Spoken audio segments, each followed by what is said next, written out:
Me and my friend were just talking about this one. So this video is gonna run a little long because we're gonna do day 24. But me and my friend were just talking about this. Let me get comfortable. I'm not gonna let this run too long. But if you make it to right here, let's go into day 24 really quick. Day 24 says, letting go of how it looks to others. A narcissist will stab you in the back and then tell the world he's the one who's bleeding. Jill Blakeway is the quote. Please know this. You are up against a gifted actor, one without empathy or scruples. They will play on the sympathies of your friends, friending them on Facebook, pitting your siblings against you, and tell them all either directly or by hints how cruel you are to them. In short, they play dirty without conscience. How they look to others is everything in their eyes, and they must appear blameless and victimized at all times. One of the most giant growth steps you can take is to let go of this and move on about your life, disregarding what others may think and knowing you may be misunderstood in your self-care decisions. In doing so, you will find out who your true friends and family are and who the ones are that you don't need to continue in relationship with. Debbie, yes. Oh my gosh. Yes, this is so true. So remember I was saying earlier in the video that I've accepted that you're going to flip it to everybody out there and say that I'm doing this, I'm the problem, I stopped talking to you. Yes. Indirectly, through someone talking to someone that I was close to, it was exposed that my older sister is angry with me because I won't talk to mama. Or I stopped talking to mama.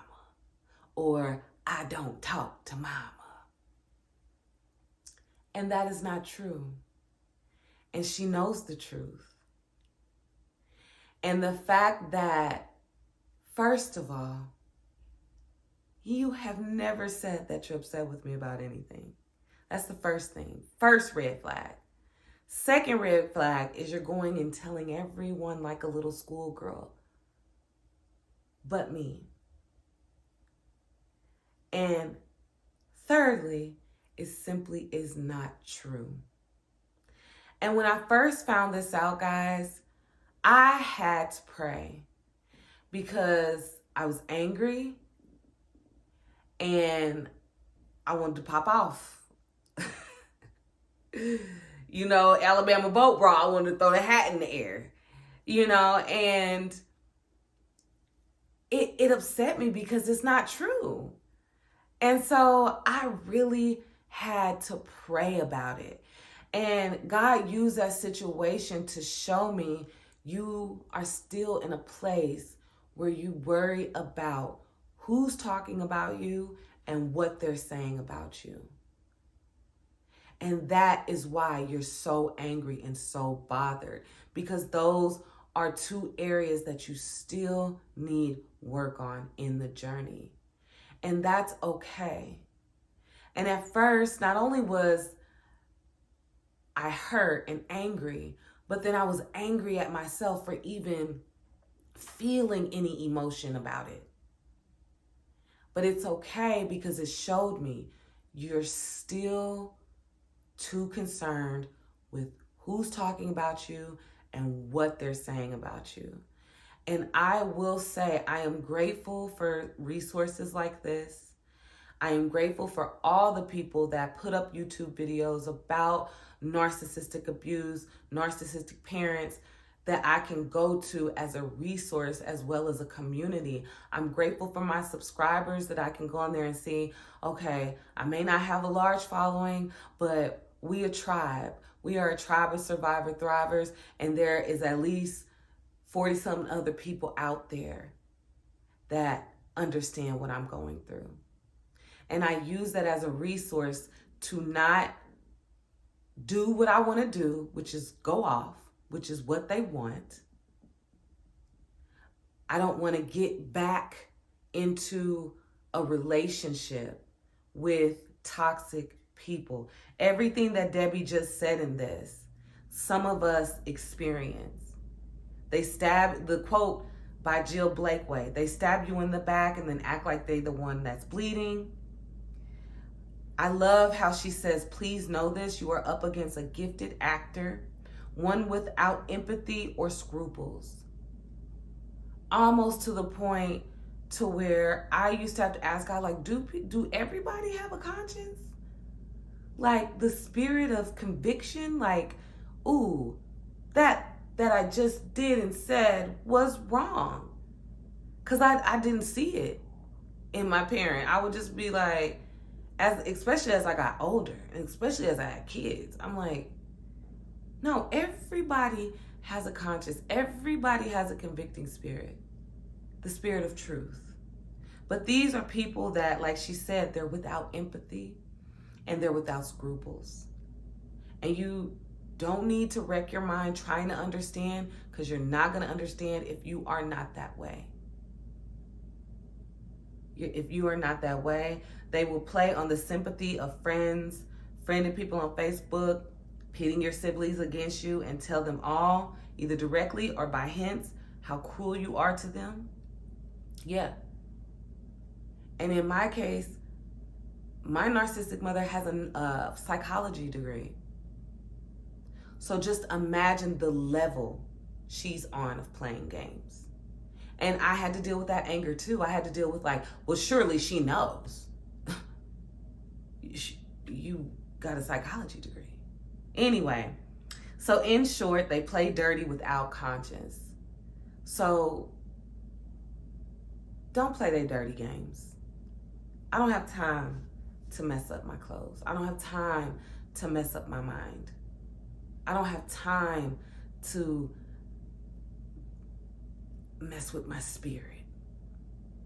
Just know, yes, they will play dirty, and yes, it will be without conscience. And if you're able, like she says, to grieve that, and I know it's a hard thing to grieve because we need and want the love and care of our parent. But we also have to face reality if we want to be mentally strong and to be spiritually well. We have to accept it. Is it right? No. Is it wrong? Yes. Let it go. They're covered by the blood of Jesus just as much as you are. So just let it go. Let it go. And so it says, how they look to others is everything in their eyes. Yeah, because you look bad out here. So of course you're going to be telling people, my daughter doesn't talk to me. Because it looks bad, you can't stand on 10 toes and be a truthful woman and say, oh, I stopped talking to my daughter and I don't talk to her kids. Well, how old is her kids? 19, 11, 7, and 5. You look bad out here. So of course, but to anyone that is intuitive, you still look bad. Because what did you do that would make your daughter not talk to you and not allow her kids to talk to you if that were true? So you see what I'm saying? Okay, so anyway, one of the most giant growth steps you can take is to let go of this and move on with your life, because they are moving on with theirs. Trust me, this healing work that we're doing, they're not doing it because there's nothing wrong with them. We're the problem. They're delusional. And that's okay. We want a sound mind. We want to know that we're operating in truth. But you've got to let it go and move on with your life, because they're moving on with theirs. And if they're moving on with theirs, you most certainly have the right to move on with your life. You have to disregard what others may think, knowing you may be misunderstood in your self-care decisions. Yes, and then she ends it with, you will find out who your true friends and family are and the ones that you don't need in your life. I shared in a previous video that I had to say, I no longer want you in my life, and that was to my older sister. Did it come out in the most eloquent way? No. Did I use explicitives or cuss words? No. But just feeling that there was a problem, feeling the energy, seeing the look in the eye, me asking you what's wrong and you saying your tummy hurts or your head hurts like a child. And then finally getting a confirmation from someone telling someone that I'm close to. Oh, and she don't talk to, oh, I knew. I was just seeing if you was gonna be a woman and tell me what was wrong. But that just showed me you are not someone that is safe.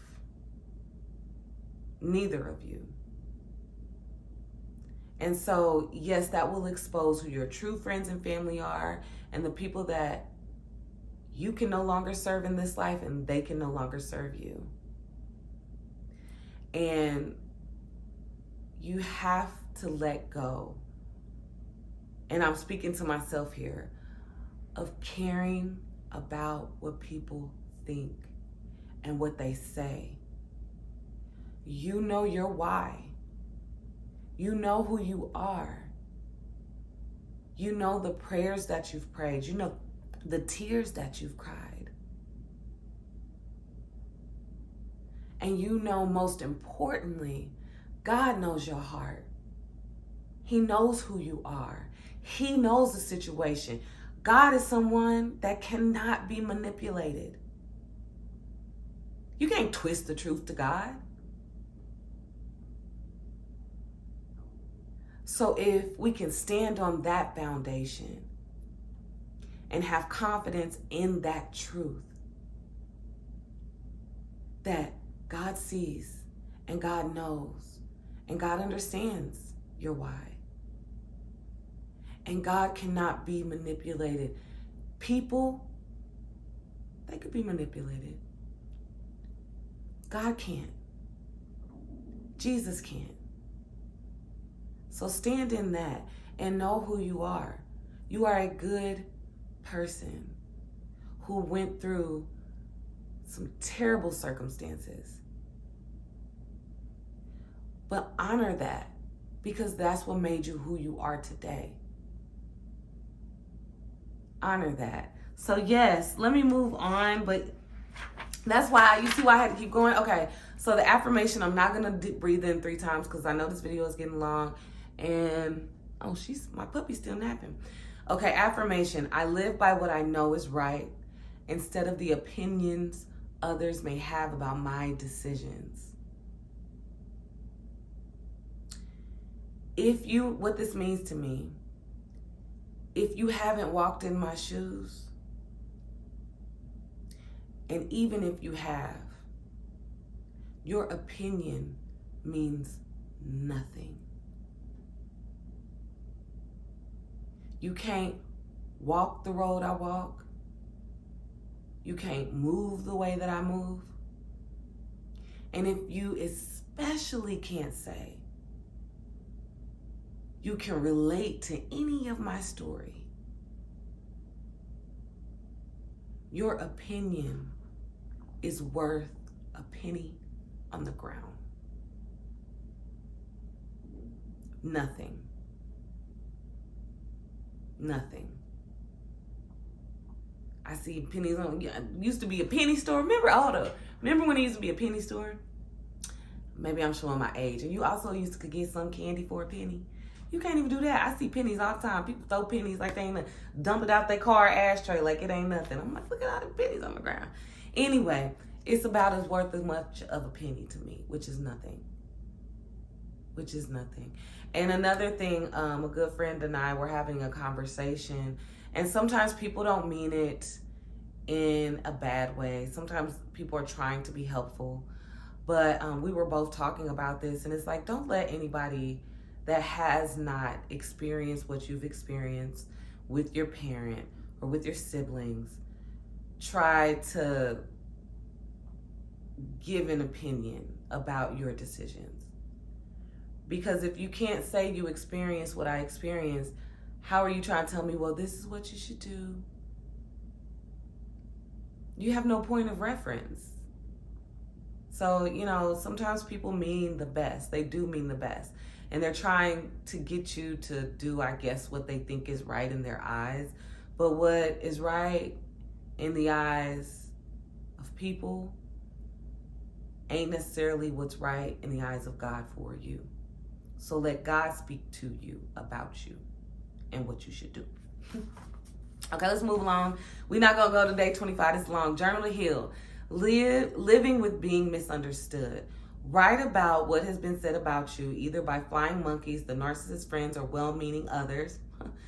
Write about the pressure this causes and put feelings in the journaling regarding what this was like for you. Example, I was told by such and such to blah, blah, blah, and that made me feel. And I'm just saying blah, blah, blah in the blanks. Over the years, I'm not even gonna go in depth like that with this because time is getting long, but over the years, I've had well-meaning people say things. I've had people that just are like, go along to get along. That's just how she is.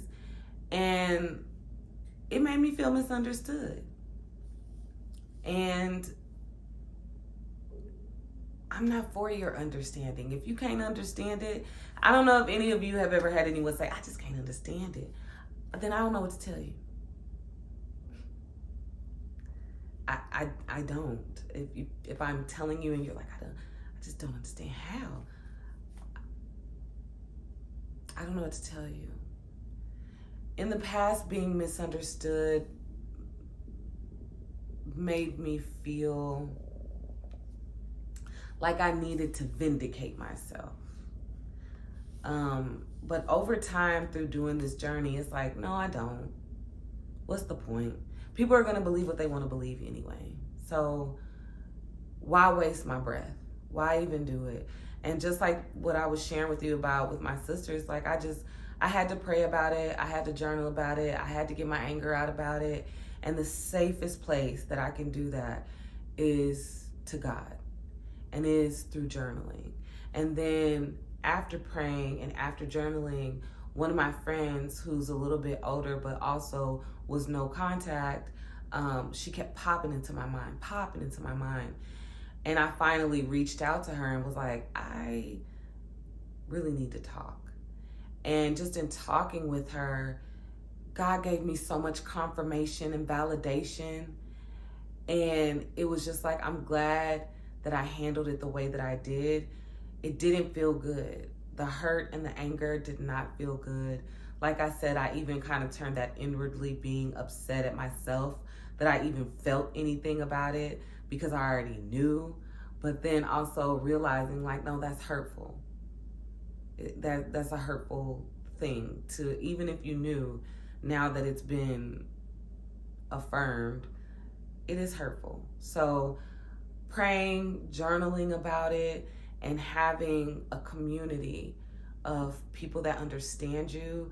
And at least my prayer for each and every person that comes across this video is you have at least one safe person that is maybe a little bit ahead of you in this journey of healing, that you can go to, that God will bring to your mind when you're talking about the things that have hurt you to him or the people that have hurt you to him. And if it's somebody that you know is safe and they're on the journey or a little bit further and their name keeps popping up, reach out to them. It took me a minute. It took me probably about a month.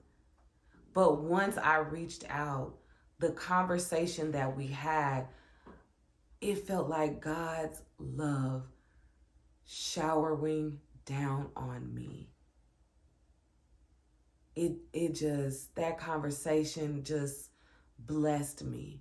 to where I was like, everything I've been trying to articulate to myself, but I couldn't get there, she so eloquently, and I was fumbling around and telling her, and then she was listening and she's like, I'm taking it all in. And then she would say it back to me so eloquently to where it's like, that's exactly what I mean. So we're going to put a period in it right here. I hope that this video has helped someone, has helped you on your journey, along your journey, help you to start a journey. If you want to go back through this and fast forward and write stuff down, I really recommend you not write stuff down that I'm saying, but write stuff like the journal to heal or the affirmations and stuff.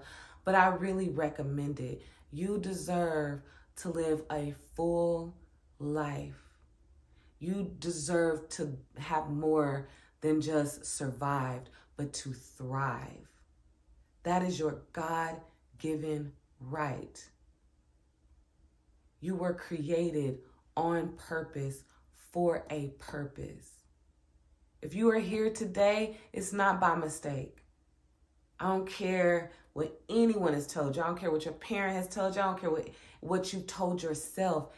If you are here, it's on purpose. I was watching this lady named Nona Jones, and she brought up Jeremiah 1:5, I think. And it says, you knew me before I was in my mother's womb. And she so eloquently says, it doesn't mean when you're in the womb. God had a thought of you. You. She said, before the seed met the egg. And I'm going to leave it there. Make sure you find an opportunity to get out there and get after whatever your get after is. If you are able to get after it, I love you. God loves you so much more. Peace.